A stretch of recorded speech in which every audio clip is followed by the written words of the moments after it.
The wind that November morning carried the bitter promise of winter, rattling the windows of Miller's Diner like it wanted inside. The roadside establishment had stood on Route 47 for 33 years, weathered and modest, with chipped red vinyl booths and a counter that had absorbed decades of coffee stains and quiet desperation. Fluorescent lights hummed overhead, casting their pale glow across the checkered floor where shadows stretched long and thin in the early dawn. Sloane Hart sat in the corner booth farthest from the door, back against the wall. Old habit, 6 years of navigating the world with a prosthetic leg had taught her that positioning mattered, that small acts of self-preservation added up to survival.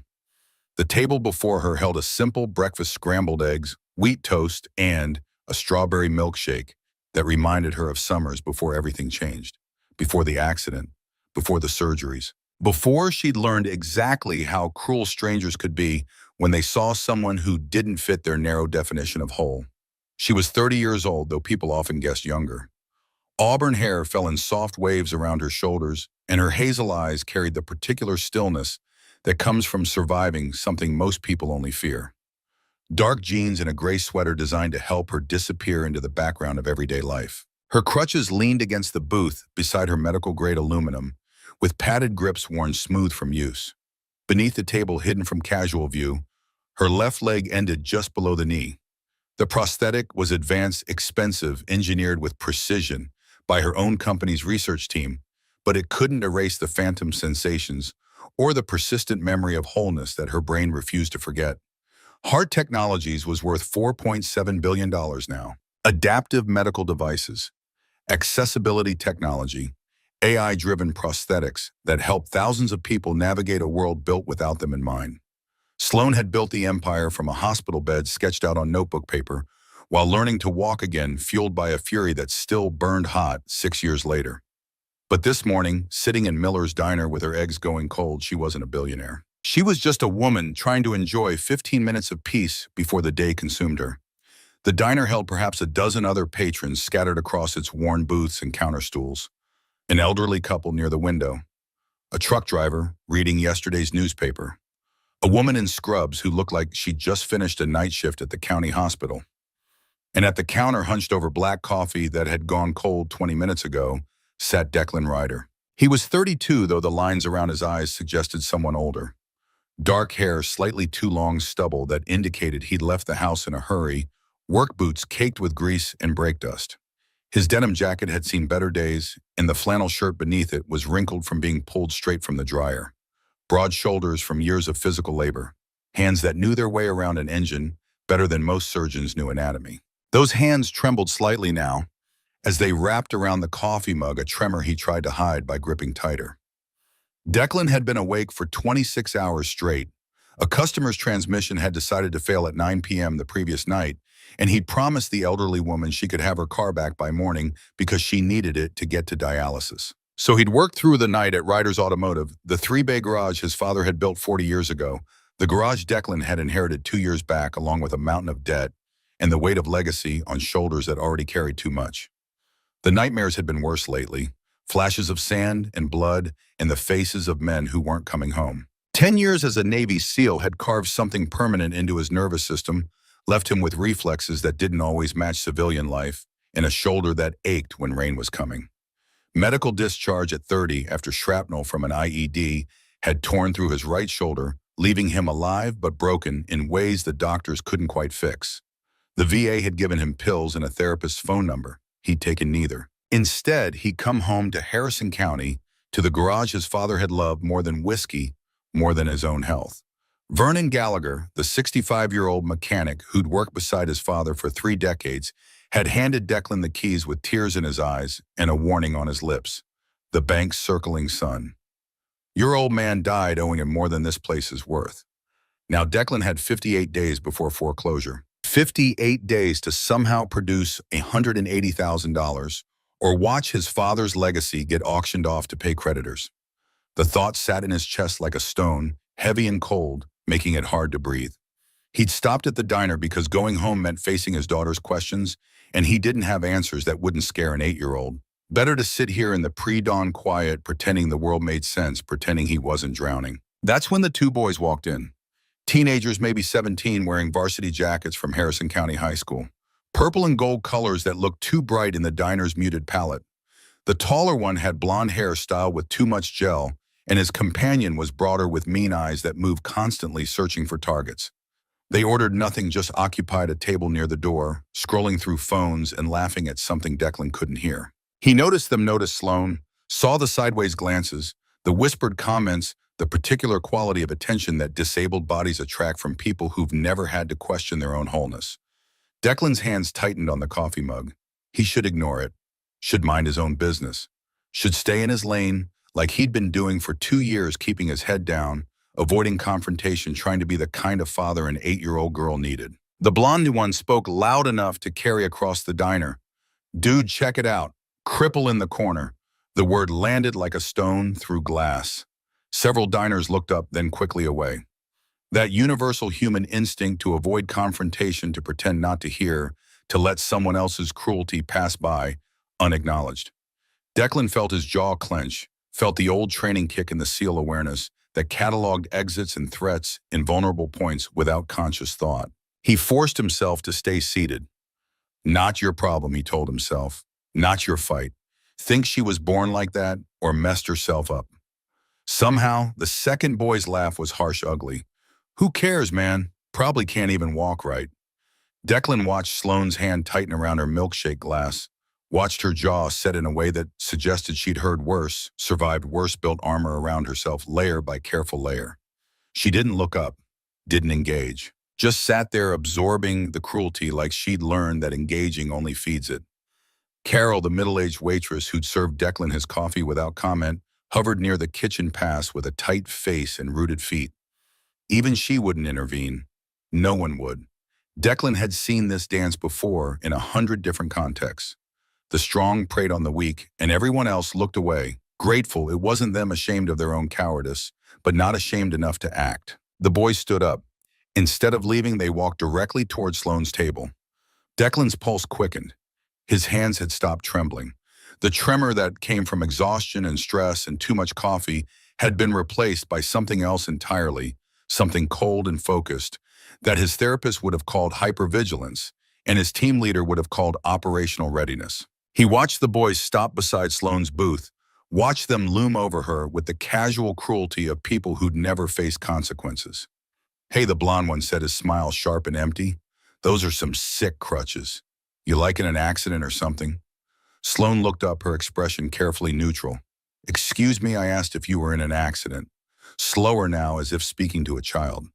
"You know, like, how'd you mess up your leg?" His friend snickered. Declan's coffee mug hit the counter harder than he'd intended, the ceramic clinking against the formica. Several people looked his way. He didn't notice. His entire focus had narrowed to the scene unfolding 15 feet away, to the disabled woman being harassed by children who thought cruelty was entertainment. "That's none of your business," Sloane said quietly, firmly. "Please leave me alone." The blonde one's smile widened. "Whoa, touchy. Just trying to be friendly." "Doesn't seem very friendly to me."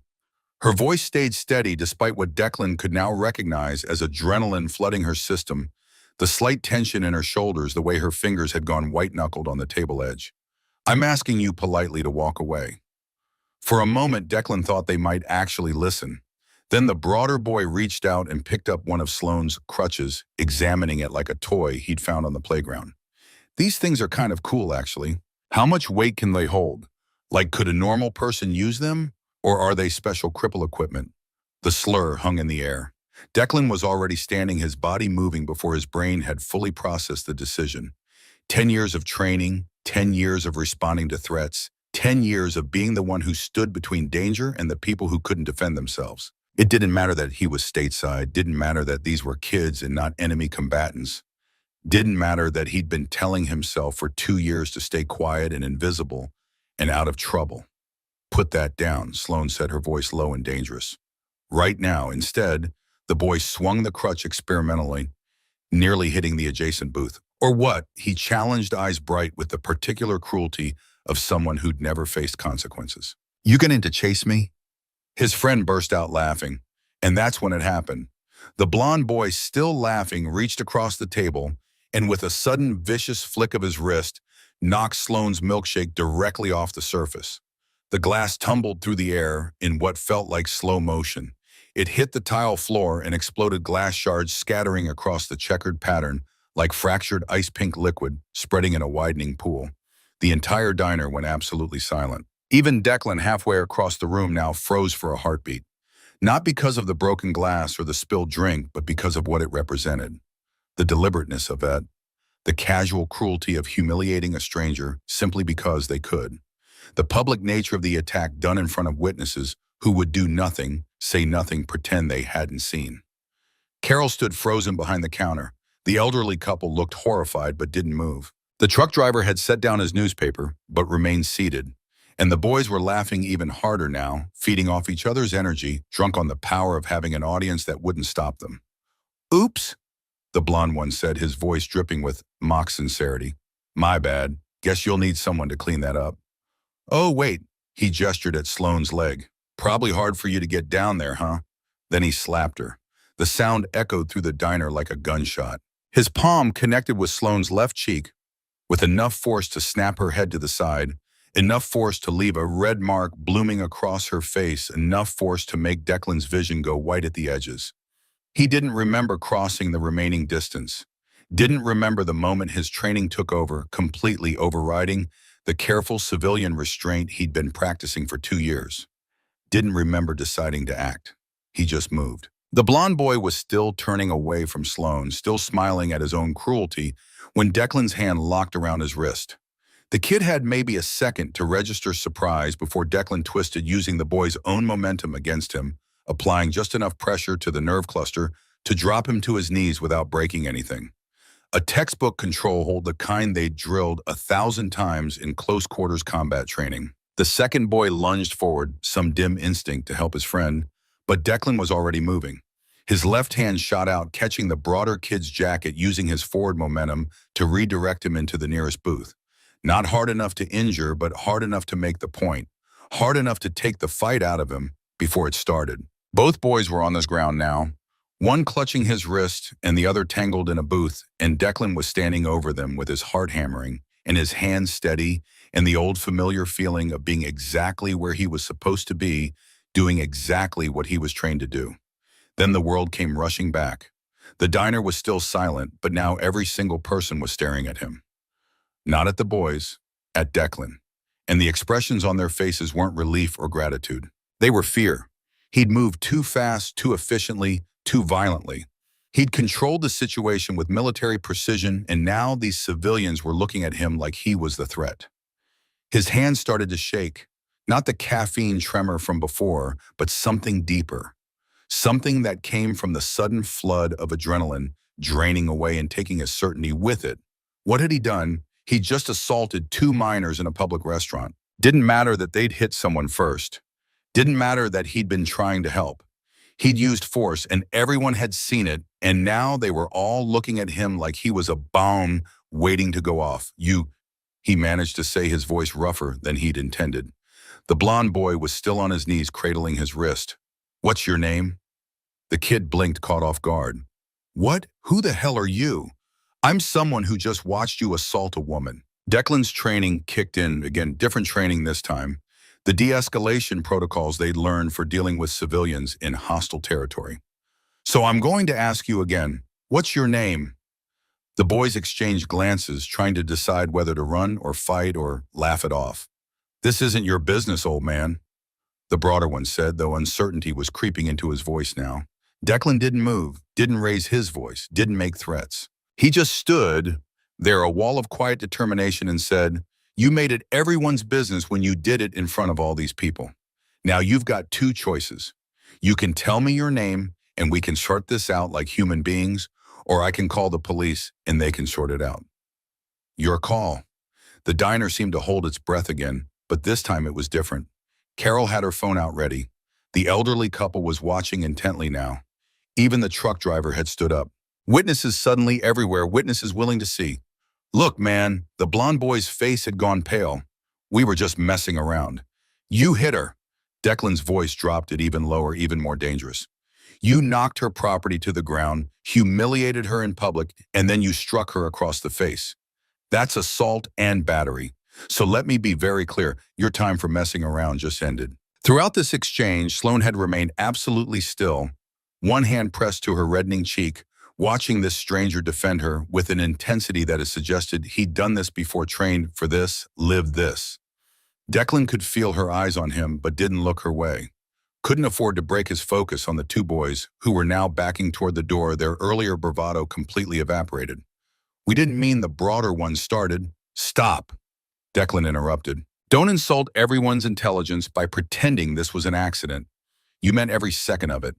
You enjoyed it. And if I hadn't stood up, you'd be walking out that door right now thinking you could do it again to someone else. He pulled out his phone. So here's what happens next. You're going to apologize sincerely, looking her in the eye. Then you're going to give me your names and your parents' phone numbers, and then you're going to leave. If you refuse any of these things, I make one call, and you can explain all this to the police. Choose now. The silence stretched.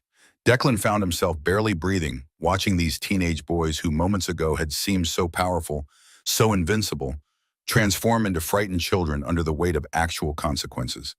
Part of him, the part that had spent too many nights dreaming of sand and blood, wanted them to refuse. Wanted the excuse to make that call, to see them face real punishment for their cruelty. But the bigger part of him, the part that had a daughter waiting at home, just wanted this to be over. I'm sorry, the blonde one mumbled, looking somewhere past Sloane's shoulder. No, Declan's voice was firm. Look at her. Say it like you mean it.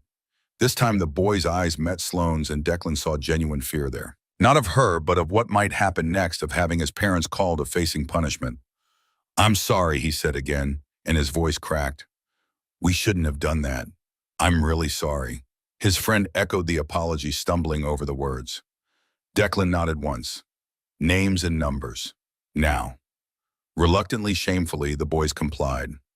Declan entered the information into his phone with methodical precision, double-checking every digit. If I hear about either of you pulling something like this again, he said, I won't call your parents. I'll call the police directly, and I'll press charges myself as a witness.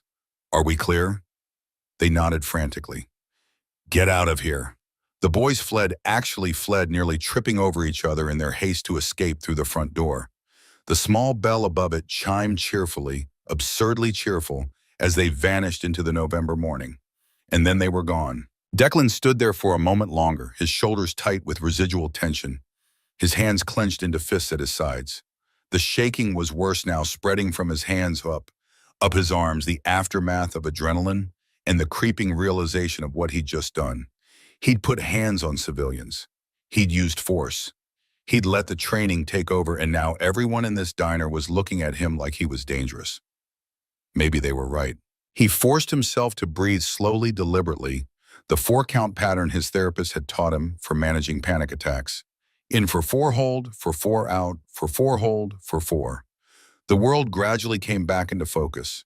The checkered floor, the broken glass, the pink milkshake spreading into the grout lines, and Sloane Hart still sitting in her booth with one hand pressed to her cheek, looking at him with an expression he couldn't quite read. Are you okay? His voice came out rougher than he'd intended, scraped raw by adrenaline and the sudden crash that followed it. Sloane lowered her hand slowly, revealing the red mark on her face that would probably bruise by tomorrow. Her eyes, hazel and sharp, and carrying too much understanding, studied him for a long moment before she answered. I don't know. The honest answer fell between them like a confession. I don't know if I'm okay. Declan crouched down beside her, not in front of her, not looming over her, but beside her, bringing himself to her level. Another small act of consideration that came from training, from learning how to approach civilians who'd been traumatized, how to make yourself less threatening when you just demonstrated exactly how threatening you could be. I'm sorry that happened to you, he said quietly, and I'm sorry no one stepped in sooner. The words tasted like ash in his mouth because he knew he was included in that criticism. He'd watched the harassment start, had noticed the boys targeting her, and he'd stayed seated. Had told himself it wasn't his problem, wasn't his fight. He'd only moved when it escalated to physical violence, and by then the damage had already been done. You did, Sloane said softly. You stepped in. He shook his head slightly. Should have happened sooner. Should have happened the second they opened their mouths. Carol rushed over with a broom and dustpan, her face flushed with shame. Honey, I'm so sorry. I froze. I just froze. Let me clean this up. And your breakfast is on the house and it's fine, Sloane said automatically, though it clearly wasn't fine. Nothing about this was fine. Declan stood up, his knee creaking slightly from the sudden movement, and addressed Carol. Could you bring her a new milkshake? Same kind. He glanced at Sloane. Have you eaten anything? I'm not hungry anymore, she admitted. Something warm to drink then. Coffee, tea, coffee, Sloane heard herself say. Black. Carol nodded and hurried away, grateful for something productive to do, for a way to be helpful after failing to be brave. Declan looked down at Sloane again, this stranger he'd just defended, this woman who carried herself with a strength that suggested she'd survived worse than cruel teenagers in a diner. Do you want me to call someone, friend, family, anyone you'd like here? She shook her head. No, I'll be okay. Mind if I sit? He gestured to the booth across from her. Just for a few minutes. Don't think you should be alone right now. Sloane considered this. Every instinct told her to refuse to maintain her walls, to process this privately the way she processed everything else. 6 years of learning to be strong alone, of building a life that didn't require depending on anyone. But something about this man, this stranger who'd done what no one else would, made her say, okay. He slid into the opposite seat carefully, as if aware that she might still bolt, might still decide she wanted solitude over company. For a long moment, neither of them spoke. Carol returned with coffee and a fresh strawberry milkshake, setting them down with trembling hands before retreating once more. Sloane wrapped both hands around the warm mug, letting the heat seep into her palms. The stranger cleared his throat, looking uncomfortable in a way that suggested he wasn't used to not knowing what to do. I'm Declan, by the way. Declan Ryder. Sloane. She paused, decades of carefully constructed privacy warring with a sudden, inexplicable desire to be honest with this person. Sloane Hart.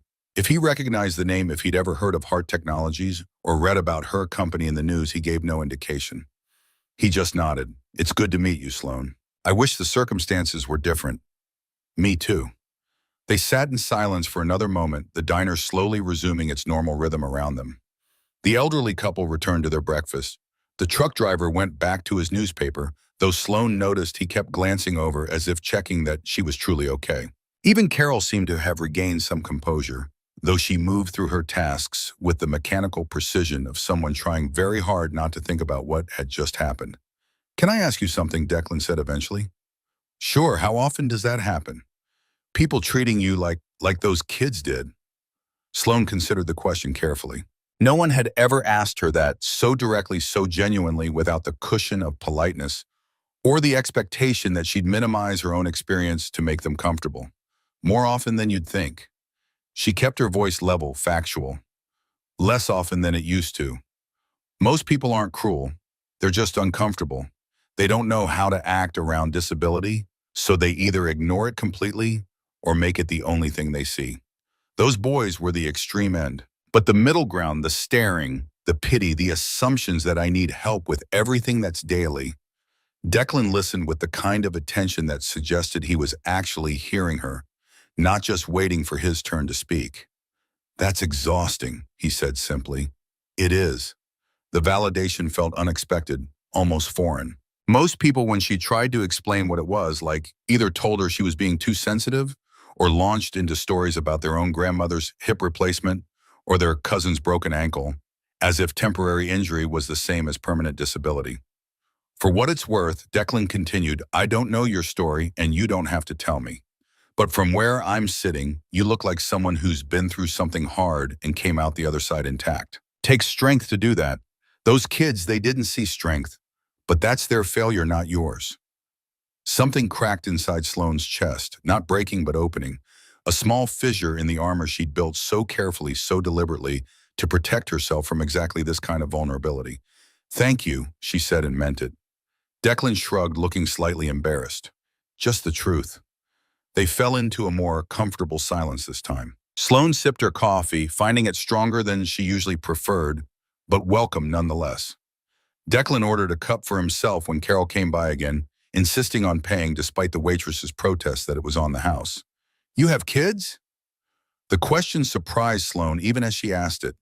Declan's face lit up immediately, the transformation sudden and complete. Yeah, a daughter. Bryn, she's 8. His smile was genuine, reaching his eyes for the first time since Sloan had noticed him hunched over his cold coffee at the counter. Smart, stubborn, asks about a million questions a day. She wants to be a veterinarian when she grows up. Changes her mind every other week, but that's the current plan. Sounds wonderful. She is. The smile faded slightly, grew more serious. I'm raising her on my own. Her mom, my wife, she passed away when Bryn was born. Complications during delivery. I'm sorry, Sloan said softly. Thank you. He looked down at his coffee and Sloan could see the weight of that loss still sitting on his shoulders even 8 years later. It's been hard. But Bryn is the reason I get up every morning, the reason I keep trying to be better than I was the day before. Sloan understood that immediately. The way grief could either destroy you or forge you into something harder, something more intentional. She'd felt it after her own accident, after her boyfriend had walked away, after she'd had to rebuild herself from nothing. You use what breaks you or you let it bury you. There was no third option. Is that why you stood up? She asked. Back there with those boys. Declan considered this, his calloused fingers wrapped around the coffee mug. Partly, I keep thinking about what kind of world I'm leaving for Bryn, what kind of people she'll encounter. And I realized a while back that if I want her to grow up in a world where people stand up for what's right, then I have to be someone who stands up. Can't expect others to be brave if I'm not willing to be. Sloan studied him across the table. This mechanic with grease under his nails and wisdom in his words. This single father who'd lost his wife, but not his compass. You work around here, yeah, at Ryder's Automotive, couple blocks down. It's my dad's old place. Was his place. He passed 2 years ago. Now it's mine for whatever that's worth. There was something in the way he said it, a bitterness that suggested the inheritance hadn't been the blessing it should have been. Sloan filed that information away, her business mind already cataloging details even as her emotional self was still processing the trauma of the last 20 minutes. Good place to work? She asked carefully. He nodded, though the smile didn't quite reach his eyes this time. Yeah, mostly. It's struggling, honestly. Whole industry is around here. But we do good work. Honest work. Try to treat people right. They talked for another 20 minutes about nothing and everything. Declan told her about teaching Bryn to change a tire last summer, about the small house they rented on Maple Street, about his own father who'd been a mechanic before him and had taught Declan everything he knew about engines and integrity. Sloan in turn shared carefully edited pieces of herself. She talked about the accident in broad strokes, about learning to walk again, about missing simple things like running or dancing or moving through the world without having to calculate every step. It was the most honest conversation she'd had with a stranger in years. Eventually, Declan glanced at his watch and winced. I should get going. I'm already late. And Vernon's probably wondering if I got arrested or something. Vernon, guy who works with me. Worked with my dad for 30 years. He's basically family at this point. Because of me, Sloan said. I'm sorry, don't be. Some things are more important than being on time. He stood up, pulling out his wallet, but Sloan was faster. Please, she said quickly. Let me. It's the least I can do. Declan hesitated, then nodded. All right, thank you. He paused at the edge of the booth, looking down at her one more time. Are you sure you're okay? I can wait if you want someone to walk you to your car. I'm okay, Sloan assured him. Really? Thank you, Declan, for everything. He smiled, a real smile, warm and genuine. Take care of yourself, Sloan. Then he was gone, disappearing through the diner's front door and into the cold November morning, leaving Sloan alone with her second milkshake and 1,000 thoughts she couldn't quite organize. She sat there for a long moment, feeling the warmth of the coffee mug against her palms, feeling the ache in her cheek where the boy had struck her, feeling something else she couldn't name stirring in her chest. Her phone buzzed. A text from her assistant board meeting in 90 minutes. Merger documents need your signature before 11. Reality came rushing back. She was Sloan Hart's CEO of a billion-dollar company, not just a woman who'd been rescued in a diner. She had responsibilities, obligations, an empire to run. But as she gathered her crutches and stood carefully testing her balances, she found herself thinking about Declan Ryder, about his calloused hands and his kind eyes and the way he'd crouched beside her booth instead of looming over her. About the fact that he had a struggling garage and a daughter to support, and probably more problems than he'd admitted. She pulled out her phone and opened her notes app. Typed Declan Ryder, Ryder's automotive daughter, Bryn. Age 8, wife deceased, father deceased, 2 years. Then she added, "Good man." Rare. Sloan paid her bill, leaving a $100 tip that made Carol's eyes go wide. Thank you for being ready to help, she said quietly. Next time, be the first one to stand up. Outside, the November air bit at her exposed skin. She settled into her modified SUV hands controls instead of foot pedals, another expensive adaptation that bought her independence. Her phone buzzed again. 3 more messages from her assistant, each more urgent than the last. But before she drove away, Sloan pulled up the county records database on her phone. She had access to commercial real estate listings across 12 states, part of Hart Technologies' ongoing expansion into manufacturing facilities. She typed in Ryder's Automotive, Harrison County. The property record came up immediately. 3-bay garage built 1978, currently mortgaged through First National Bank. Status 60 days from foreclosure. Outstanding debt $182,000. Sloan stared at the screen for a long moment. Then she forwarded the information to her head of acquisitions with a simple message. "Get me everything on this property in the surrounding 5 blocks. I want options on my desk by tomorrow morning." She drove back to the city thinking about Declan's hands on that boy's wrist. The controlled precision of his movements, the way he'd known exactly how much force to use and where to apply it. Military training, probably. The kind of skills that didn't come from fixing cars. The kind of person who knew how to protect people who'd probably done it professionally before civilian life had claimed him. The kind of person Hart Technologies could use. The kind of person who deserved better than watching his father's legacy get repossessed by a bank. The board meeting was exactly as tedious as she'd expected. 45 minutes of executives arguing about profit margins and market share while Sloan's cheek throbbed and her mind kept drifting back to a roadside diner where a stranger had defended her honor with the quiet competence of someone who'd made it his life's work to stand between danger and the innocent. When the meeting finally ended, she retreated to her office and called her head of security, a former FBI agent who handled background checks and threat assessments. "I need you to run a full background on someone," she said. "Declan Ryder, 32, Harrison County, former military, probably special forces based on his movement patterns.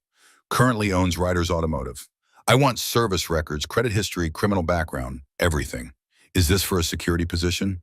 Maybe. Or maybe something else. Just get me the information." The report came back 6 hours later. Sloan read it sitting at her desk while the city lights twinkled through the floor-to-ceiling windows of her corner office. Declan James Ryder. Born Harrison County, 1994. Joined Navy at 18. Selected for SEAL training at 19. Served 10 years with SEAL Team 7, including 4 deployments. Purple Heart recipient after IED injury to right shoulder during combat operation. Medical discharge at 30 with full disability benefits. Returned to Harrison County, assumed ownership of Ryder's Automotive after father's death from heart failure. Single father to Bryn Marie Ryder, age 8. Wife deceased during childbirth. No criminal record. Credit score 720 despite current financial difficulties.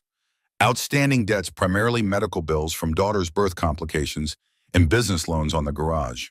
Community standing excellent. Known as reliable, honest good with kids. Volunteers at daughter's school. No red flags. Sloan read the report 3 times, absorbing every detail. Then she pulled up the property assessment her acquisitions team had sent over. The 5-block radius around Ryder's Automotive included 2 other automotive businesses, a small medical clinic, an accountant's office, and a coffee shop. Prime location for the manufacturing facility Hart Technologies was planning to build in Harrison County. Having an automotive partner already established in the community would smooth the way for local acceptance, provide jobs for existing residents, demonstrate corporate responsibility. It made perfect business sense. That's what she told herself as she drafted the proposal. That's what she'd tell the board when they inevitably questioned her decision to invest $2 million into a failing garage owned by a man she'd known for less than an hour. But sitting alone in her office at midnight with the city spread out below her like a carpet of lights, Sloan knew the truth. This wasn't just business. This was gratitude and curiosity and something else she didn't quite want to name. This was wanting to help someone who'd helped her, wanting to see if a good man given a real chance could become something extraordinary. She'd built an empire from a hospital bed. Maybe Declan Ryder could build one from a garage. Her phone buzzed. A text from an unknown number. "This is Declan. Hope it's okay. Carol gave me your number. Just wanted to make sure you got home safe. Sloan stared at the message for a long moment, then typed back, I did. Thank you for asking. And for this morning. The response came quickly. Anyone would have done the same thing. She smiled alone in her office. But they didn't. You did.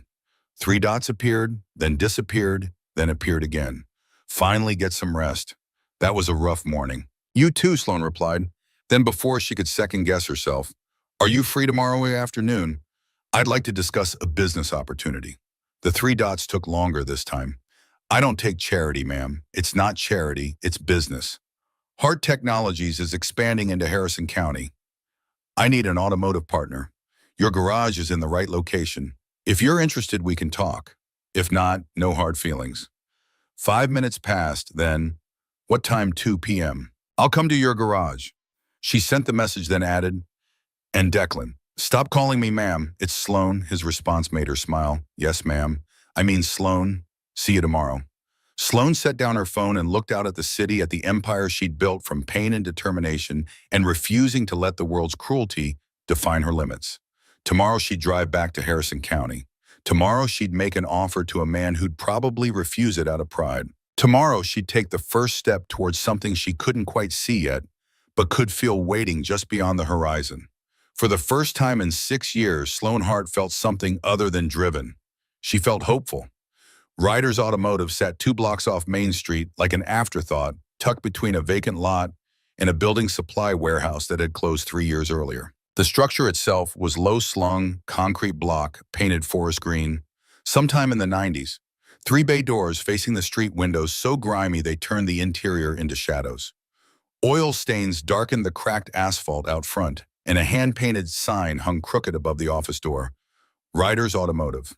Honest work since 1978. Sloan pulled her SUV into the lot at precisely 2 p.m. Noting the ancient pickup truck parked off to one side, the toolboxes stacked against the building's exterior, the general air of a business hanging on by its fingernails. Through the open bay doors, she could see 2 figures moving, hear the pneumatic hiss of air tools, smell motor oil and metal shavings on the cold afternoon breeze. She grabbed her crutches from the passenger seat and made her way across uneven pavement that would have been a lawsuit waiting to happen if this were corporate property. The man who noticed her first was older, silver-haired, wearing coveralls that had seen better decades. He straightened from an engine compartment, wiping hands on a rag that only redistributed the grease. Help you, miss, I'm looking for Declan Ryder. Is he working today? The older man's expression shifted. Not suspicious exactly, but curious in the way small-town people got when strangers showed up asking questions. He's in Bay 3. Something I can help you with. I just need to speak with him briefly. Vernon Gallagher studied her for another moment, taking in the expensive SUV, the tailored coat, the prosthetic legs she wasn't bothering to hide. Then he nodded toward the far bay. Through there. Mind the air hose, it's got a habit of trying to trip people. I'll watch out for it. The garage interior was warmer, heated by industrial units mounted near the ceiling. Tools hung on pegboards with the precision of surgical instruments, parts bins labeled in faded marker calendars from auto supply companies featuring muscle cars and improbable women. The space smelled like every garage Sloan had ever been in, that particular combination of oil and brake fluid and honest labor that no amount of corporate polish could replicate. Declan was bent over an engine, completely absorbed in whatever mechanical problem he was solving. He'd pulled his hair back with a rubber band, and his flannel shirt was rolled to the elbows despite the November chill that crept through the open bays. When he moved to reach for a wrench, Sloan noticed the slight hitch in his right shoulder way he compensated automatically for an injury that had probably never healed quite right. Declan. He turned, confusion flickering across his face for the half second it took him to recognize her. Context shift brain, adjusting to seeing someone from one world appear unexpectedly in another. Then concern immediately followed. Sloan, are you okay? Did something else happen? No, I'm fine. She shifted her weight, suddenly uncertain in a way she rarely felt in boardrooms or on factory floors. I wanted to thank you properly, and I realized I didn't actually get your number or any way to contact you beyond what Carol gave me. This was true, though not the complete truth. The complete truth involved property records and background checks in a business proposal that might get her laughed out of this garage or worse. You didn't have to come all the way here for that. Really, anyone would have done the same thing. Except no one did. Except you. He shifted his weight, uncomfortable with praise the same way Vernon had been uncomfortable with strangers. Yeah, well, right time, right place, I guess. I don't think it was chance. I think it was character. Before Declan could respond, another voice cut through the garage. Carter, you planning to finish that timing belt today, or should I tell Mrs. Henderson to come back next week? The voice belonged to Vernon, who'd emerged from what looked like an office tall and rail-thin with wire-rimmed glasses and the permanent squint of someone who'd spent too many years reading fine print on invoices. This was the man who'd worked beside Declan's father for 3 decades, who'd handed over keys with tears and warnings. Be done in 30 minutes, Mr. Gallagher. Just had to replace a tensioner pulley that was about to give out. Better to fix it now than have her stranded on the highway. Vernon grunted, which seemed to be acceptance, then noticed Sloane. His expression shifted to polite confusion. Can I help you, miss, if you're here for a repair? Declan's tied up, but I can take a look. Actually, Sloane interrupted smoothly. I'm here to speak with both of you about this property. The temperature in the garage seemed to drop 10 degrees. Vernon's face went carefully neutral, the kind of expression people develop when they've been disappointed too many times to show hope anymore. Declan glanced between them, clearly lost. I'm sorry. His voice came out slow, cautious. What property? Sloane kept her eyes on Vernon. Perhaps we should talk in your office. This isn't a conversation for the garage floor. Vernon studied her for a long, assessing moment. Something in her bearing, her confidence, the expensive cut of her coat must have registered. Then he nodded curtly. All right, this way. Declan caught Sloane's arm gently as she turned to follow. Wait, what's going on? What property? She looked at him, at this man who'd defended her without knowing who she was, without expecting anything in return. Come with me. You should hear this too. The office was exactly what 40 years of running a small business looked like. Filing cabinets overflowing with paper desks buried under invoices and repair manuals. Coffee maker that had probably been new during the Reagan administration. The walls were covered with photographs, Vernon with various employees over the decades, a much younger Vernon shaking hands with the mayor kids' drawings that had faded to sepia tones. There were only 2 chairs. Vernon took one behind the desk. Declan remained standing, arms crossed, expression guarded in a way it hadn't been at the diner. Sloane positioned herself near the window, crutches planted firmly. My name is Sloane Hart. I'm the founder and CEO of Hart Technologies. She watched Declan's face carefully, saw the moment the name registered, saw confusion transform to shock, transform to something that might have been betrayal. He stopped, started again. You own this building as of when? No, not yet anyway. But I looked into acquiring it after what happened yesterday. The silence that followed was heavy enough to crush diamonds. Vernon leaned back in his chair, springs creaking. So you're here to tell us we're being shut down. That's why you wanted to talk. No, actually, I'm here to tell you the opposite. Both men stared at her. Sloane had given 1,000 pitches in her career, convinced investors to commit millions, swayed boards and shareholders and hostile acquisition targets. But standing in this cramped office that smelled like old coffee and desperation, facing a man who'd saved her and another who looked like he'd heard too many false promises, she felt genuine nervousness coil in her stomach. When my company researched this property, the plan was to assess operations, determine viability, make decisions accordingly. That might have meant restructuring. It might have meant closure. It might have meant conversion to different use entirely. And now Vernon's voice was tight as wire. Now I'm looking at this place differently. She met Declan's eyes, saw the wariness there, the way he closed himself off to protect against disappointment. Because someone reminded me yesterday that integrity matters more than profit margins. That people aren't just assets on a balance sheet. That sometimes doing the right thing is more important than doing the efficient thing. I want to invest in Ryder's Automotive. Real investment. Upgrade the equipment, expand from 3 bays to 8, modernize the systems while keeping what works. Turn this into a flagship location, a full-service automotive center that serves not just this town, but the entire county. Vernon's mouth had fallen open slightly, years of disappointment making it hard to process hope. Declan's expression remained unreadable, locked down behind whatever walls he'd built to survive military service in single fatherhood and watching his father's legacy crumble. But I'll need someone to manage it. Sloane kept her gaze locked on Declan, someone who understands both the work and the people, someone who leads by example, Someone with the kind of character that can't be taught or bought. You're offering me a job. It wasn't a question and his voice held no warmth. I'm offering you a partnership, management position with equity stake, full benefits including healthcare and education fund for Bryn. Salary triple what you're making now, with performance bonuses tied to customer satisfaction metrics rather than pure profit. The office had gone absolutely silent except for the distant sounds of the apprentice working in the bay's air tools and classic rock radio, and someone laughing at a joke Sloan couldn't hear. Declan shook his head slowly, and she watched his jaw work as he processed information that didn't match his worldview. You can't be serious. I'm extremely serious. You don't even know me. We talked for 20 minutes in a diner. I know enough. I know you stood up when no one else would. I know you asked if I was okay before you worried about being late to work. I know you're raising a daughter alone and trying to be the kind of person who makes the world better instead of worse. That tells me everything I need to know about how you'll treat employees, how you'll serve customers, how you'll run a business.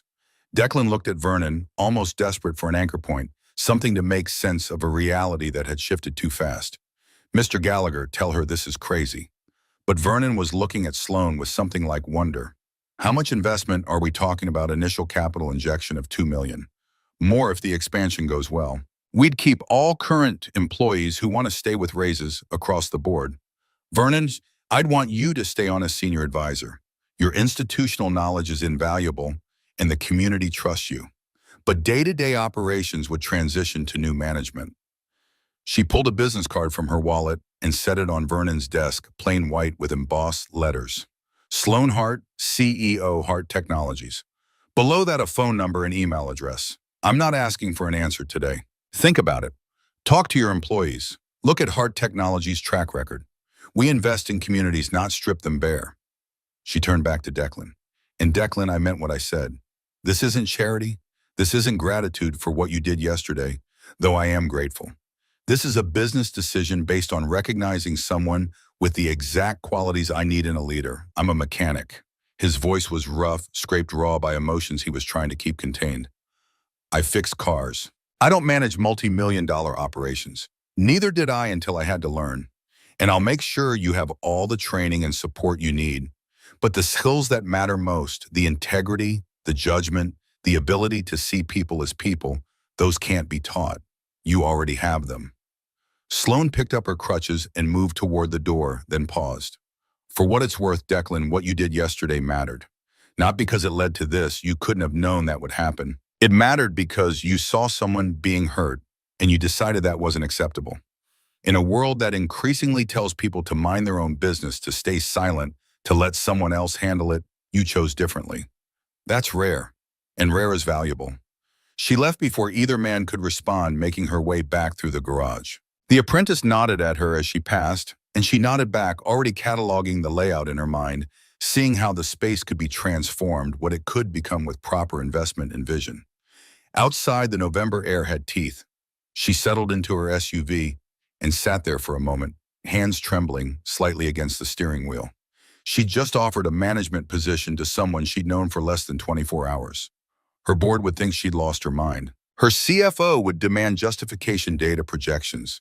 But Sloan had built a $4.7 billion company by trusting her instincts as much as her spreadsheets.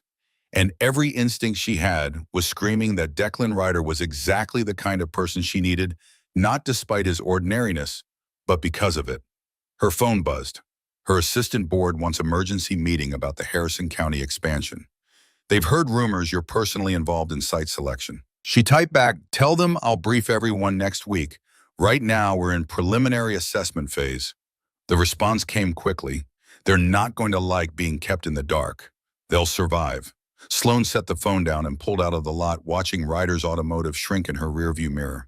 Through the bay doors, she could see two figures standing close together, Vernon and Declan, in what looked like intense conversation. She hoped Vernon was talking sense into him, hoped the older man could see the opportunity for what it was. But she'd learned long ago that you couldn't force people to accept help, couldn't make them believe in possibilities they'd trained themselves not to see. All she could do was make the offer and wait. 3 days passed like years. Sloan threw herself into work with an intensity that even her assistant noticed, burying herself in product launches, and patent applications and video conferences that ran until 3 a.m. She tried not to think about Harrison County or Declan Ryder or the fact that her phone remained stubbornly silent. On the fourth morning, her assistant buzzed through on the intercom. "Miss Hart, there's a Declan Ryder here to see you. He doesn't have an appointment, but he says send him in right now." She stood from her desk, smoothed her charcoal suit jacket, moved to the center of her office. The door opened and Declan stepped through, and the contrast was almost jarring. Clean jeans and a button-down shirt that looked freshly ironed hair, neatly combed, but nothing could disguise the fact that he was a working man in a workspace designed for executives. He stopped just inside the door, taking in the massive office, the view of the city spread out like a promise, the desk that probably cost more than his truck. Jesus. The words slipped out quiet, almost reverent. "This is really your life. Part of it. Please sit." She gestured to the seating area by the window leather chairs arranged around a glass coffee table. Deliberately not her desk. This needed to be a conversation between equals, not a boss addressing an employee. Declan sat stiffly like he might break the furniture through sheer working-class awkwardness. Sloan took the chair across from him and waited, giving him space to find whatever words had brought him here. "I've been thinking about your offer." He cleared his throat. "Vernon told me you two talked that the deal's moving forward either way." "It is. I looked up your company. Read about you, about the accident, about how you built Heart Technologies, about your focus on accessibility technology." He met her eyes and she saw something shift in his expression, some decision being made in real time. "Why didn't you tell me any of that at the diner? Would it have mattered? Maybe." "I don't know." He ran a hand through his hair, disrupting the careful combing. "I can't tell if you're offering me this job because of what I did or because you actually think I can do it. Both."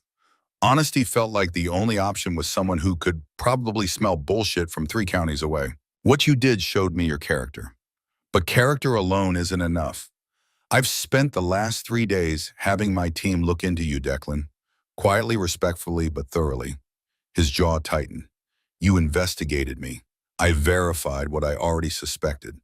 That you've worked at Ryder's for however many years with perfect attendance. That you're known in town as someone reliable, honest, good with kids. That you volunteer at your daughter's school. That when Mrs. Henderson's alternator died last winter, you fixed it for free because you knew she was on a fixed income. That you're respected by everyone who knows you. Anybody would have helped Mrs. Henderson. That's where you're wrong. Not anybody would have. But you did, just like you stood up in that diner when nobody else would. You see the pattern here." Declan was quiet for a long moment, processing. "I don't have a college degree. Never even finished community college. Bryn got sick when she was 4, needed surgery, and I dropped out to work full-time. I don't care about degrees. I care about judgment. I've never managed anything bigger than a 3-person rotation schedule. I'll provide training, business courses, leadership development, whatever you need. We have entire departments dedicated to employee growth." He leaned forward, elbows on knees, hands clasped. "Sloan, I need you to be straight with me. Is this because you feel guilty about what happened? Because if it is, I don't want it. I don't need pity. It's not pity." Her voice came out sharper than intended, colored by frustration that he couldn't see what she saw. "It's recognition. There's a difference. How do I know this isn't going to fall apart? That 6 months from now, you won't decide this was a mistake, and I'll be back where I started, except I'll have moved Bryn to a new school, bought into a life we can't sustain." And Declan, the sharpness in her voice cut through his spiral. "Stop." He fell silent, watching her with eyes that had seen too much disappointment to trust easily. Sloan took a breath, forced herself to speak more gently.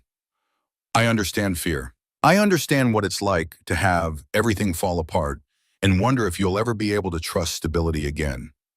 But I'm not offering you a fantasy. I'm offering you a real job with real expectations and real support. You'll work hard. Some days will be brutal. You'll make mistakes and you'll have to learn from them. But I will not abandon you. That's not how I operate." She stood and moved to her desk, pulling out a folder she'd prepared 2 days earlier, just in case. "This is the contract. Read it. Take it to a lawyer if you want. It's ironclad. 5-year commitment from both sides with clear performance benchmarks and mutual termination clauses. You're protected, and so am I." Declan opened the folder and stared at the numbers. Sloan watched his face carefully, saw the moment the salary registered, saw shock bloom across his features like sunrise. This can't be right. It's right. This is more than triple what I make now. This as he looked up and she saw moisture gathering in the corners of his eyes. Sloan, this is almost six figures, plus benefits and equity stake. Yes, his voice came out hoarse, scraped raw. Do you know what this would mean for Bryn? The schools she could go to, the opportunities she'd have, the fact that I could actually save for her college instead of just hoping I don't die before she graduates high school. That's exactly why I'm offering it. Because you're not thinking about what it means for you. You're thinking about what it means for your daughter. That's what it makes you the right person. Declan set the folder down carefully like it might explode if handled too roughly. I need time to think about this. Of course. Take a week. 2 if you need it. He stood and they faced each other across the glass coffee table. 2 people whose lives had intersected in violence and kindness 24 hours ago, who were now navigating something neither of them fully understood. Why me? The question came out barely above a whisper. Really, why me? Sloan considered how to answer. She could talk about leadership potential, about community respect, about all the rational business reasons that would satisfy her board. But instead, she told him the truth. Because when I was sitting in that diner with a red mark on my face and broken glass at my feet, feeling smaller than I'd felt in years, you saw me as a person worth defending. Not as a disability, not as a victim, as someone with dignity who deserved to be treated with respect. And then you sat with me and talked to me like an equal, like a human being. She paused, making sure he was really hearing her. That's rare, Declan. And I've learned that rare is worth building an entire business around.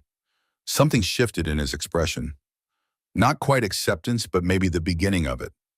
Understanding, perhaps, that this wasn't about pity or guilt, but about recognizing value where others had overlooked it. I'll think about it, he said again, but his voice held less resistance now. I'll give you an answer by the end of the week. That's all I ask. She walked him to the door, and just before he left, Declan turned back. For what it's worth, I'm glad I was there yesterday morning. Not because of this, because you didn't deserve what those kids did to you. Nobody does. I know. Thank you. After he left, Sloan returned to her desk and sat in the quiet of her office, hands folded in front of her. She'd done everything she could, made the offer, explained the reasoning, provided protection and security. Now the decision was his, and for the first time in years, Sloan found herself hoping, truly hoping, that someone would choose to trust her. Not because of her money or her company or her success, but because of what they'd seen in each other on a cold November morning when cruelty and kindness had collided in a roadside diner. The week crawled by with agonizing slowness. Sloan attended meetings and reviewed quarterly reports and approved budgets. But some part of her mind remained fixed on Harrison County, on a garage that smelled like honest work, on a single father who was probably wrestling with the most important decision of his life. Friday afternoon arrived with slate-gray clouds and the threat of early snow. Sloan stood at her office window watching the city below when her phone finally rang. Declan's name appeared on the screen. She let it ring twice more before answering, willing her voice to remain steady. Hello, Declan. Hey. His voice sounded rough, like he'd been up all night. I've got an answer for you. Sloane's heart hammered against her ribs. I'm listening. A pause stretched between them, filled with static, impossibility, and the weight of choices that would reshape both their futures. I talked to Bryn about it. Didn't give her all the details. Just asked what she thought about maybe moving to a bigger house someday, going to a school with better science programs. You know what she said? What she asked if we'd still be close to her friends, if we'd still have movie nights on Fridays, if I'd still tuck her in at night. His voice cracked slightly, and Sloan found herself gripping the phone tighter. Made me realize something. She doesn't care about the money or the opportunities. She just wants to make sure we're still us. That's a smart kid. She is. Declan took a breath, and Sloan could almost see him straightening at his shoulders, making the leap. So I'm saying yes, but I need you to understand something first. I'm doing this for her, yeah, but I'm also doing it because I think you're right. I think I can do this. And I'm tired of playing it safe when playing it safe means staying stuck. Relief flooded through Sloan so powerfully she had to sit down. You won't regret this, Declan. I promise you that. I'm going to hold you to it. She could hear the smile in his voice now, tension releasing into something lighter. When do we start Monday? Come to the office at 9. We'll do the paperwork, set up your onboarding schedule, start the transition plan. They talked for another 10 minutes about logistics, what Declan needed to wrap up at the garage, how to handle the announcement to Vernon and the apprentice, when to tell Bryn the full story. By the time they hung up, Sloane felt lighter than she had in days, like some weight she hadn't realized she was carrying had finally lifted. Her assistant appeared in the doorway moments later, eyebrows raised. Was that good news? Because you're actually smiling, which is terrifying. We just hired a new operations manager for the Harrison County expansion. The satisfaction in her voice was unmistakable, undeniable. The mechanic. Her assistant had read the preliminary reports, knew the basics of what she was proposing.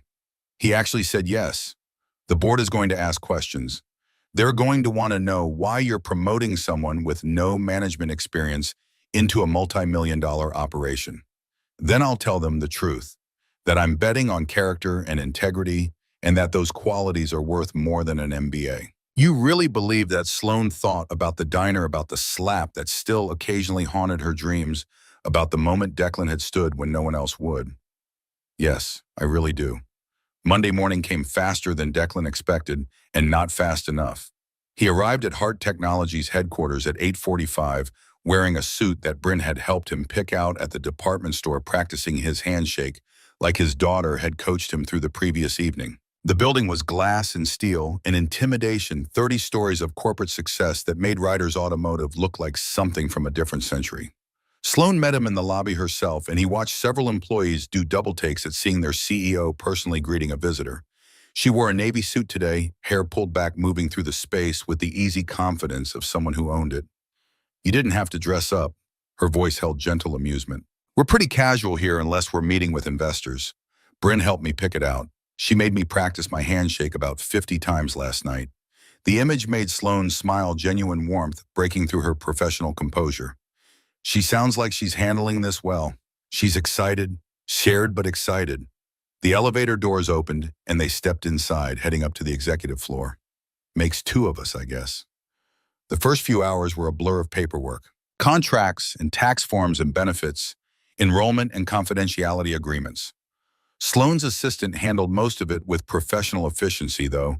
Declan caught the man watching him with barely concealed curiosity, probably wondering what kind of person their CEO would personally recruit. Around noon, Sloane took Declan to lunch at a quiet cafe 2 blocks from the office. I want to talk about the transition timeline, she said once they'd ordered, pulling out a tablet. Vernon's willing to stay on for 6 months as senior advisor, which gives you time to learn the business side without having to manage everything alone immediately. Declan nodded, fingers drumming nervously against the table. That's good. I know the mechanical work inside and out, but the business stuff, inventory management, payroll, customer relations systems, that's all new territory. We'll train you. Starting next week, you'll spend 3 days here in the city, working with our operations team, learning our systems. The other 2 days, you'll be on site at the garage, shadowing current processes. After the first month, we'll flip that ratio. More time in Harrison County, less time here. And Bryn, I've arranged for a car service to get her to and from school on the days you're in the city. Vernon's wife volunteered to be the backup contact if there's an emergency. Sloane showed him the detailed schedule on her tablet, color-coded and precise. You'll never be more than 2 hours away from her. And once you're fully transitioned into the role, you'll work primarily from Harrison County. This training period is temporary. Declan studied the schedule, and some of the tension eased from his shoulders. You've really thought of everything. I told you I would. Their food arrived, and they ate in comfortable silence for a few minutes. Then Declan set down his fork and looked at her directly. Can I ask you something personal? Of course. That morning in the diner, how often does stuff like that happen to you? Sloane considered her answer carefully. The physical assault, that was rare. The mockery, the staring, the assumptions, that's regular enough that I've stopped keeping count. Declan's jaw tightened. That's not right. No, it's not. But it's reality. The world isn't built for bodies like mine. Not physically, not socially. Every day is a negotiation between what I want to do and what the world makes easy or hard. She paused, pride creeping into her voice. That's actually why I started Hart Technologies. I got tired of negotiating, decided to build technology that changed the conversation. The accessibility stuff. I read about your smart prosthetics program. The ones with AI integration that learn the user's gait patterns. That's one division. We also make navigation systems for the visually impaired communication devices for nonverbal individuals. Workplace accommodation technology. Last year, we developed an exoskeleton system that helps paraplegics walk. Still in testing, but early results are promising. Declan was quiet for a moment, absorbing the scope of what she'd built. You're changing lives, I'm trying to. One innovation at a time makes what I do seem pretty small in comparison. Don't. The sharpness in her voice surprised them both. Don't diminish your work. You keep people safe. You make sure families can get to work, get kids to school, get to the hospital in emergencies. That matters just as much as anything I do. Different scale, same impact. Something in Declan's expression softened. Thanks for saying that. They finished lunch and returned to the office where Sloan introduced Declan to the various department heads he'd be working with over the coming months. Each meeting followed the same pattern. Initial surprise at his background, followed by cautious assessment, followed by grudging respect when he asked intelligent questions and admitted what he didn't know. By the end of the day, Declan looked exhausted but energized in a way Sloan recognized from her own early years building the company. This is really happening, he said as they stood in the parking garage beside his truck, an F-150 that had seen better days but was meticulously maintained. It really is. Declan hesitated, hand on the truck's door handle. I know I already said this, but thank you for seeing something in me that I didn't see in myself. You would have seen it eventually. I just moved up the timeline.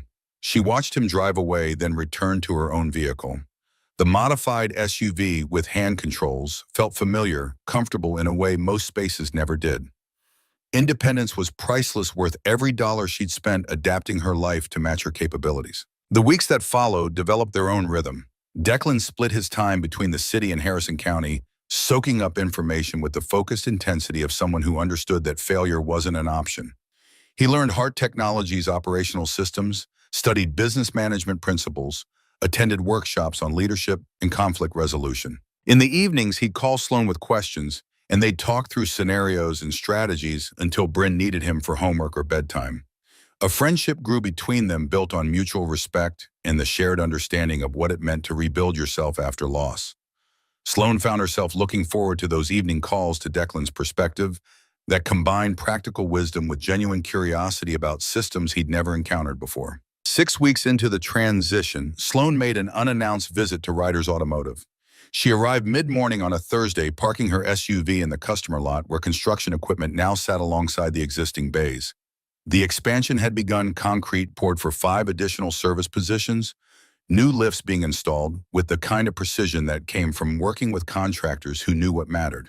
Through the open bay door, she could see Declan conducting a team meeting. He'd pushed back against the idea, initially uncomfortable with formal meetings, but Sloan had insisted that good leadership required good communication. Now she watched from the doorway as he addressed the mechanics gathered around a workbench covered in diagrams and schedules. So starting next month, we're implementing the new inventory system. His voice carried confidence without arrogance, the tone of someone who'd learned to lead by listening. I know it's going to be an adjustment, and yeah, there's going to be a learning curve. But Ms. Hart's team will be here to train us, and the system's going to save us hours of looking for parts and tracking down orders. What if we can't figure out the computer stuff? Vernon's voice tinged with the wariness of someone who'd seen too many changes fail. I'm not exactly tech savvy. Then we'll get you training. Nobody's getting left behind, that's a promise. Sloan felt satisfaction settle over her like warmth. This was exactly what she'd hoped for, watching Declan take ownership, build trust, lead with the same integrity he'd shown that morning in the diner. Vernon noticed her first and waved her over, and suddenly all the mechanics were straightening, slightly aware they were being observed by the woman who owned everything. Miss Hart. Vernon's voice held genuine welcome. Didn't know you were visiting today. Just wanted to check on progress. Don't let me interrupt. But Declan had already wrapped up the meeting, dismissing the team with instructions to review the training materials he'd prepared. As the others dispersed, he walked over to Sloan with a smile that had become familiar over the past weeks. Surprise inspection, informal observation. You're doing well. The team respects you. They respect Vernon. I'm just borrowing his credibility. That's not what I saw. She gestured toward the office, and they made their way through the familiar space. Vernon's office would soon be Declan's once the renovation completed, but for now it remained unchanged. Sloan pulled out her tablet once they were settled. I wanted to show you the architectural plans for the expansion. She swiped through detailed renderings, watching Declan's eyes widen as he took in the scope. We're adding 4 new bays, upgrading all the lifts, installing a proper customer waiting area with Wi-Fi and coffee. There'll be a dedicated training room for ongoing education, and we're building out a full parts department. This is massive. Wonder colored his voice, mixed with something that might have been fear. This is what Harrison County needs. Right now, people have to drive 40 minutes to the next town for major repairs. We're going to change that. Make this a destination, a place people trust. When does construction start? Already has. You saw the equipment outside. We've got permits, approved crews scheduled. 2 months from now, this place will be unrecognizable. Sloan closed the tablet and looked at him directly. Which means in 2 months, you need to be ready to manage a team twice this size, handle customer volume that's going to triple, and deal with all the chaos that comes with rapid growth. She watched worry flicker across his face, but he didn't flinch. I'll be ready. I know you will. But I also know you're going to have moments of doubt, moments when this feels impossible. When that happens, I want you to call me, day or night. Understood? Understood. As Sloan prepared to leave, Vernon caught her attention outside. Can I have a word, Miss Hart?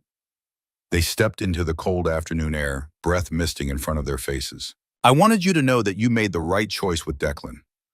Vernon's voice was quiet but firm. I've been watching him these past weeks, and he's grown into the role faster than I expected. The crew trusts him, customers like him, and he's got good instincts for the business side. I'm glad to hear that. Vernon smiled, a rare expression on his weathered face. You know what the difference is between someone who manages and someone who leads? Tell me, managers focus on systems. Leaders focus on people. Declan's a leader. He glanced back toward the garage where Declan was visible through the bay doors, explaining something to the apprentice with patient gestures. You saw something in him that day at the diner. Something most people miss when they look at a guy covered in grease. That's a gift, Miss Hart. Don't waste it. The words settled over Sloan like a weight and a promise. I don't intend to. That evening, back in her apartment, Sloan found a package waiting at her door. No return address, just her name written in careful handwriting. Inside was a child's drawing crayon on construction paper showing 2 stick figures standing in front of a building labeled Garage in wobbly letters. One figure had brown hair and held a wrench. The other had reddish hair and crutches. Above them, a sun smiled down with exaggerated rays. A note was folded inside, written in the same careful hand. Dear Miss Hart, my dad says you gave him a really important job. He seems happy now. He smiles more. Thank you for that. I drew you this picture of you and my dad at the garage. I hope you like it. Your friend Bryn. Sloan stood in her kitchen, holding a child's drawing, and felt tears slide down her cheeks for the first time since the accident 6 years ago.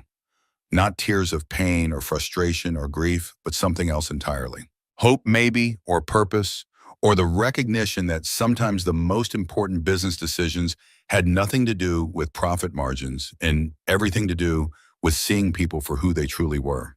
She carefully pinned Bryn's drawing to her refrigerator, right next to the architectural plans for the garage expansion and a photo of her first product prototype. 3 different versions of building something from nothing.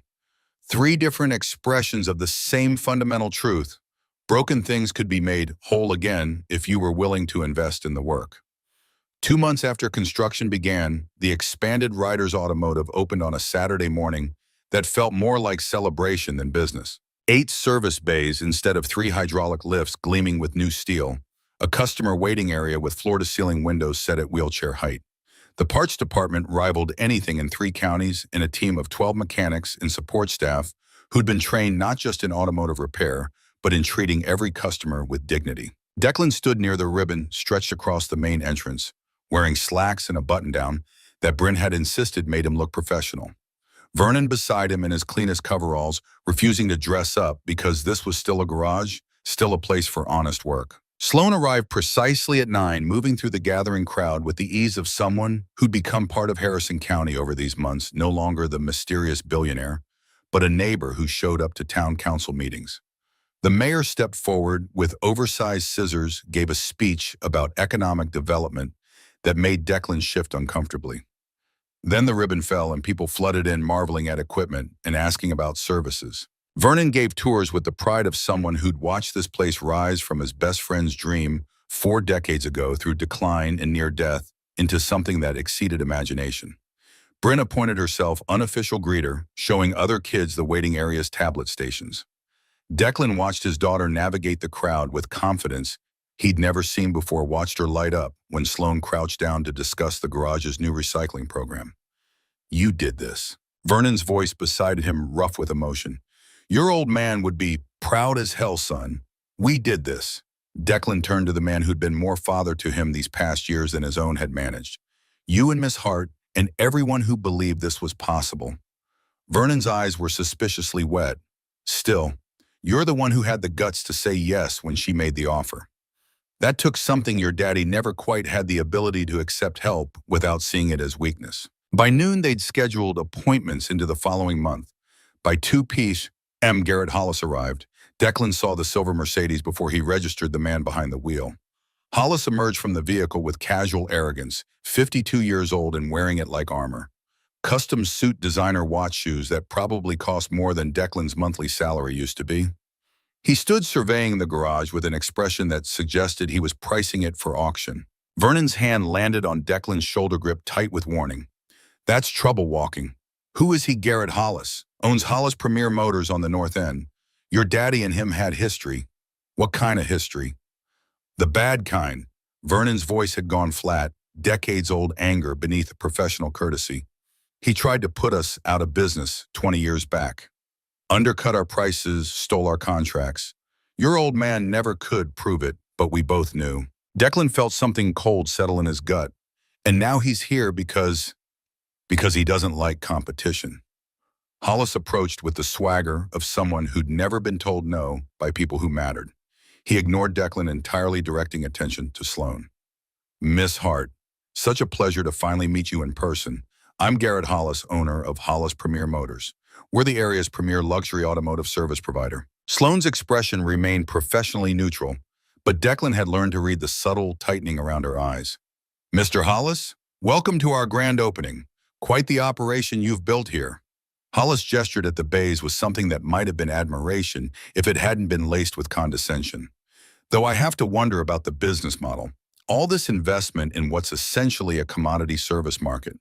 We charge fair rates for quality work." Declan found himself speaking before he'd consciously decided to engage.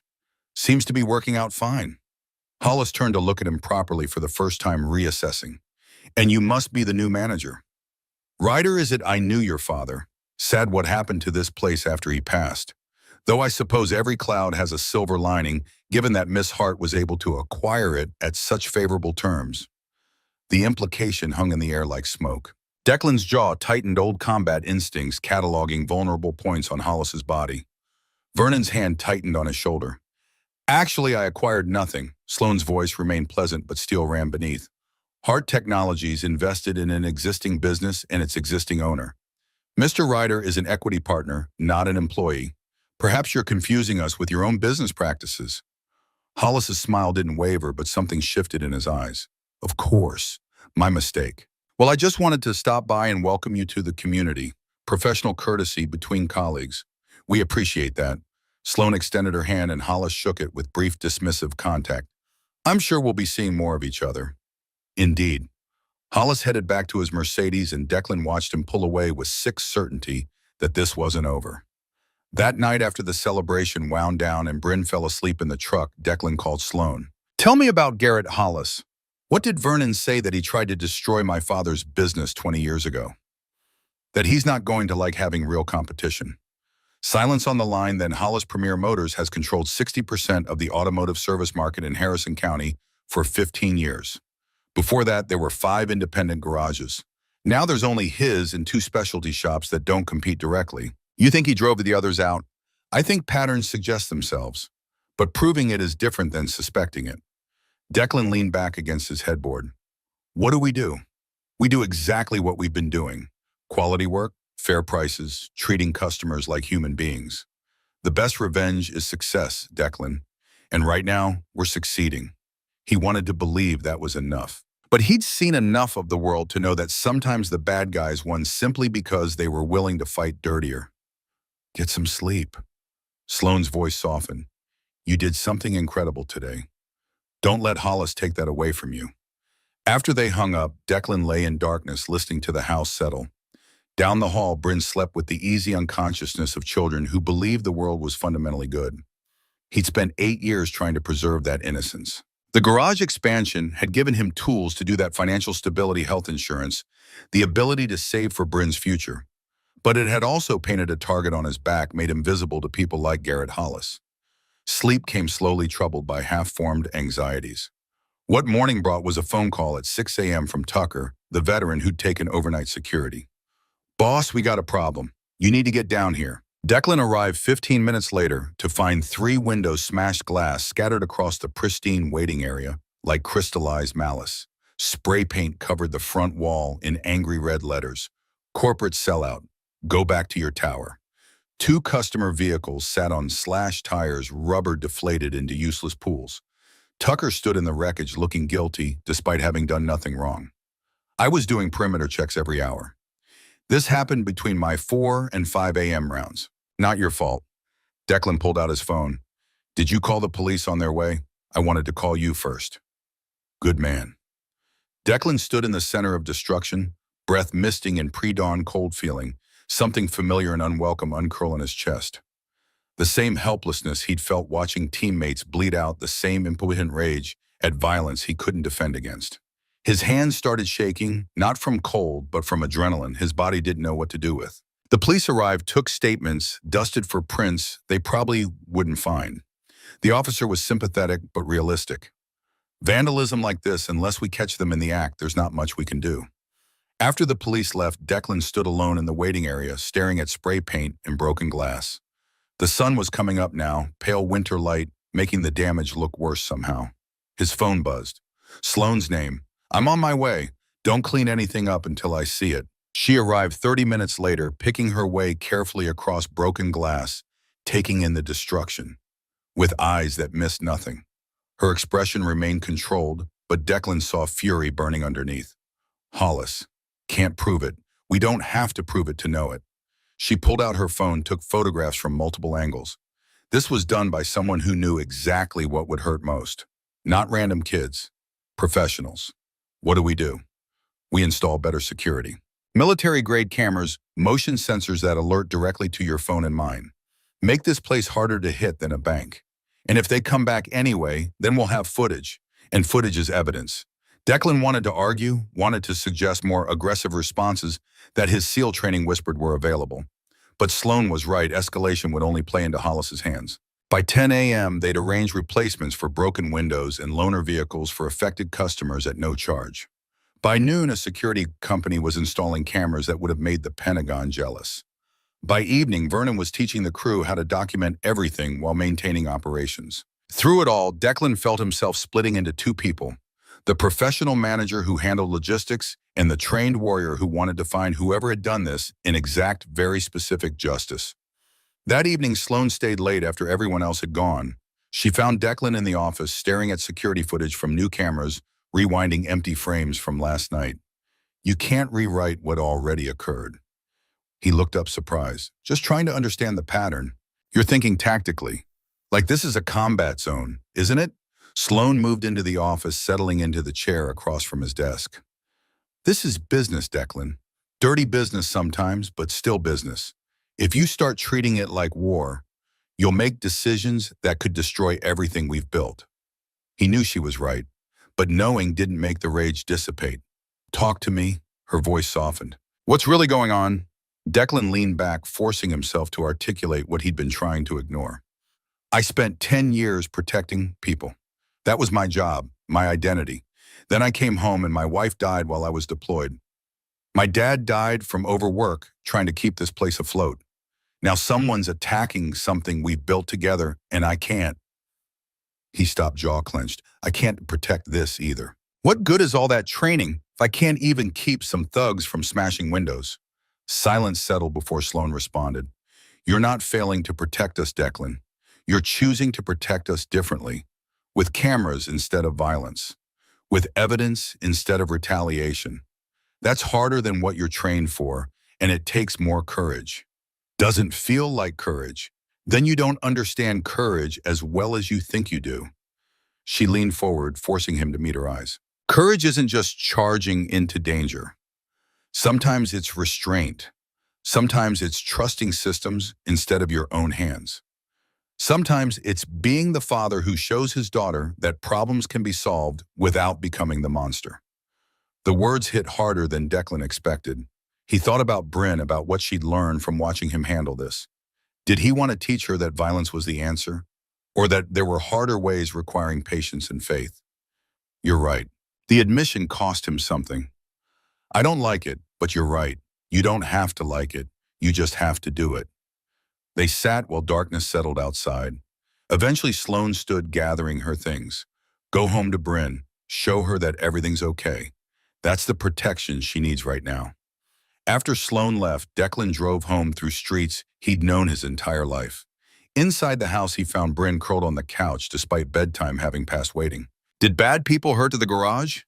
There was no point lying. Yeah, kiddo. Some people broke windows and spray-painted walls. Why? Because they're scared.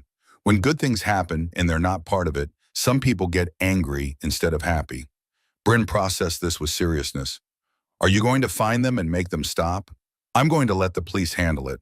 That's what police are for. But you could find them. The observation was more perceptive than he'd given her credit for. He sat down beside her, choosing words carefully. I could, but that's not who I am anymore. I'm your dad and I run a garage and I trust that doing the right thing will work out even when it's hard. Miss Sloane thinks that too. She told me that doing right things is harder than doing easy things, but that's what makes them worth doing. Declan felt something warm bloom in his chest. When did she tell you that? When she was teaching me about engineering. She said lots of people told her she couldn't build her company because she was different, but she did it anyway because it was the right thing. Miss Sloane's pretty smart. She is. Bryn yawned.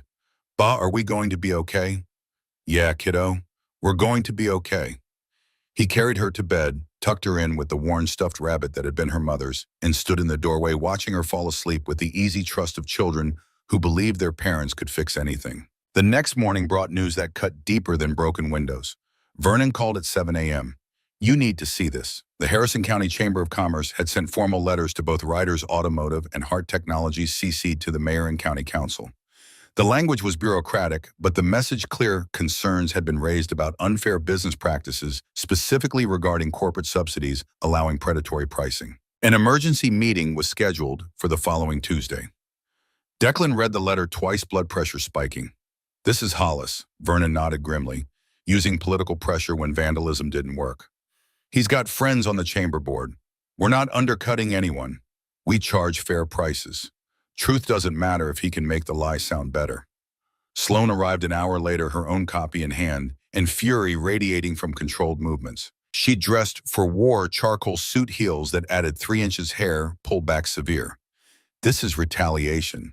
Her voice was ice over steel, pure and simple. Can he actually shut us down? Not legally, but he can make our lives difficult enough that customers get nervous, suppliers question whether we'll be around. Death by 1,000 cuts. So what do? We go to the meeting, and we make very clear that we're not going anywhere. Tuesday arrived wrapped in freezing rain. The Chamber of Commerce met in a conference room that smelled like burnt coffee and old furniture polish.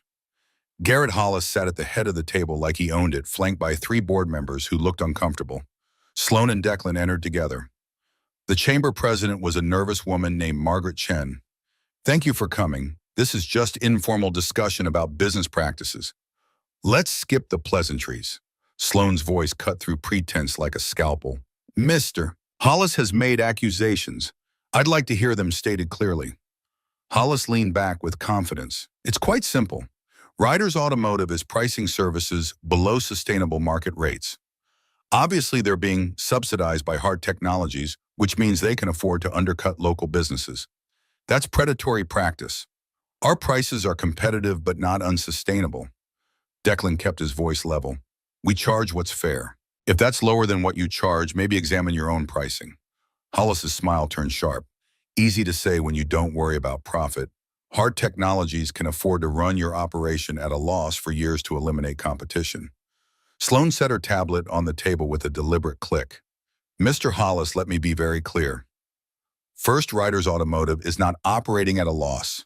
It's profitable because it offers quality service at fair prices. Second, our pricing is based on actual cost analysis, not market manipulation. And third, suggesting that competition is predatory just because you're losing market share is not a legal argument. It's a temper tantrum. The room went quiet. Margaret looked like she wanted to disappear. The other board members found their notepads fascinating. Now listen here, Hollis started. No, you listen. I've reviewed business filings for Hollis Premier Motors. Your overhead is bloated, efficiency metrics poor, and you've been coasting on reputation for 5 years. The reason you're losing customers isn't unfair practices. It's because you've been overcharging for mediocre work, and people finally have better options. You can't prove any of that. Actually, I can. Your business is incorporated, which means financial statements are public record. Sloan swiped through her tablet displaying charts. Your labor costs are 30% higher than industry standard. Parts markup excessive. Customer retention declining since 2019. Those are your problems, Mr. Hollis, not us. Margaret looked horrified. The other members studied notepads. Hollis had gone red-faced. This is ridiculous. He stood abruptly, chair scraping. I came here in good faith. You came here to use political pressure to eliminate a competitor. You can't beat legitimately. Sloan didn't raise her voice. And I'm here to tell you that won't work. Riders Automotive operates within all legal and ethical guidelines. We pay taxes, treat employees, well, serve customers honestly. If you have actual evidence of wrongdoing, present it. Otherwise, this conversation is over.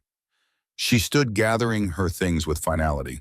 Miss Chen, if Mr. Hollis wishes to file a formal complaint, he's welcome to do so through proper channels. But I won't participate in intimidation sessions disguised as dialogue. They walked out together. Once outside, Declan let out a breath he'd been holding. Holy hell, did that actually just happen? It did. Sloan allowed herself a small smile, and it went exactly as I expected. You destroyed him professionally, with charts. He tried to use political connections to bully you. I simply reminded him that money talks louder than golf course friendships. She paused beside her SUV. This won't be the last time someone tries this. Success attracts jealousy. You need to be prepared. I'm not built for this. The management I can handle. But the politics, then it's good we're partners. You handle operations and people. I'll handle the sharks. Over the next week, Sloan put together a plan that was equal parts brilliant and ruthless. Hart Technologies launched a county-wide customer satisfaction survey ostensibly to assess automotive service quality across all providers. The survey asked detailed questions about pricing, service quality, transparency, customer experience. Results would be published in the local newspaper. Hollis would see it coming, but couldn't stop it without looking guilty, and the results would speak for themselves. It's not enough to survive his attacks, Sloan explained over coffee in Declan's office. We need to make him irrelevant, make our success so visible, and his tactics so transparent that he can't operate in shadows anymore. You're starting to sound ruthless. I am ruthless. I just usually direct it at larger targets. Hollis has the misfortune of catching a hammer's attention. The survey results came back exactly as predicted. Riders Automotive scored highest in customer satisfaction, pricing, transparency, quality of work, overall experience. Hollis Premier Motors ranked near bottom, customers citing overpricing, condescending staff pressure for unnecessary work. The newspaper ran it front page. New survey reveals automotive service quality gaps. Within a week, Hollis's appointment schedule had visible holes. Within 2 weeks, he'd lost a major county fleet maintenance contract. Within a month, his employees were updating resumes. Declan watched it happen with mixed feelings. Victory tasted less sweet when it meant watching someone else's livelihood crumble. Karma's a lovely thing. Vernon stood beside him watching a former Hollis customer pull into their bay. He spent 20 years grinding down anyone who challenged him. About time someone ground back. Still feels wrong somehow.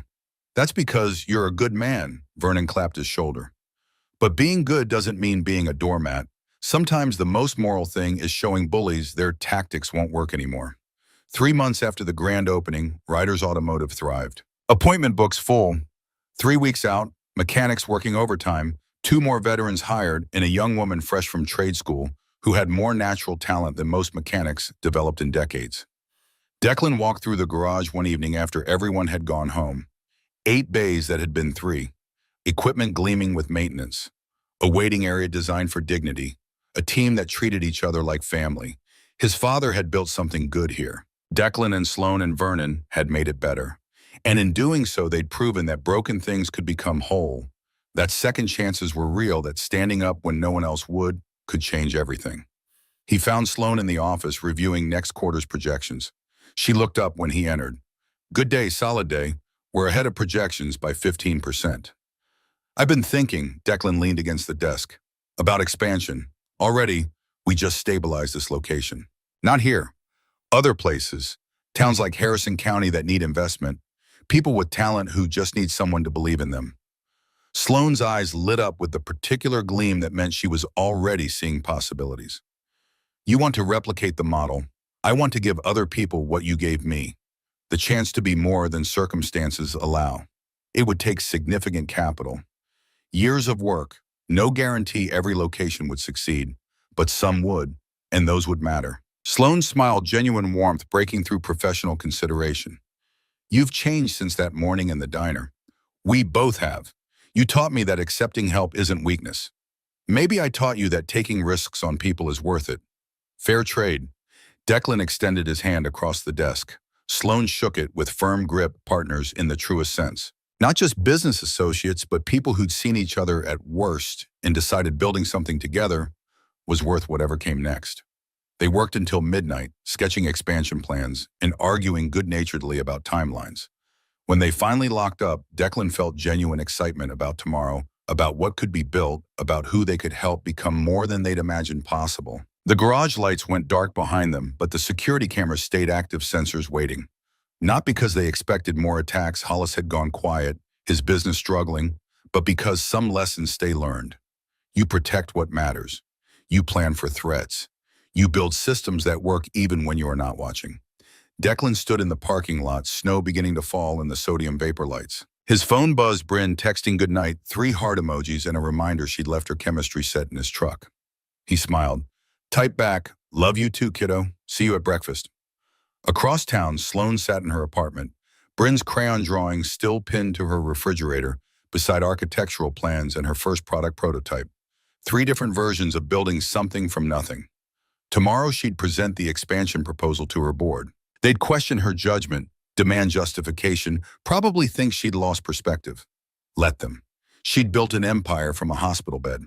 Declan had rebuilt a legacy from foreclosure. Together they'd proven that the strongest foundation wasn't steel or capital, it was people willing to bet on each other when nobody else would. The snow fell harder now, blanketing Harrison County in white that made everything look clean and possible. And somewhere in the darkness, a garage stood ready for morning. Mechanics would arrive. Customers would trust them with vehicles and problems. Vernon would make terrible coffee and tell stories he'd told for 40 years. Ordinary work, honest work, the kind that changed everything.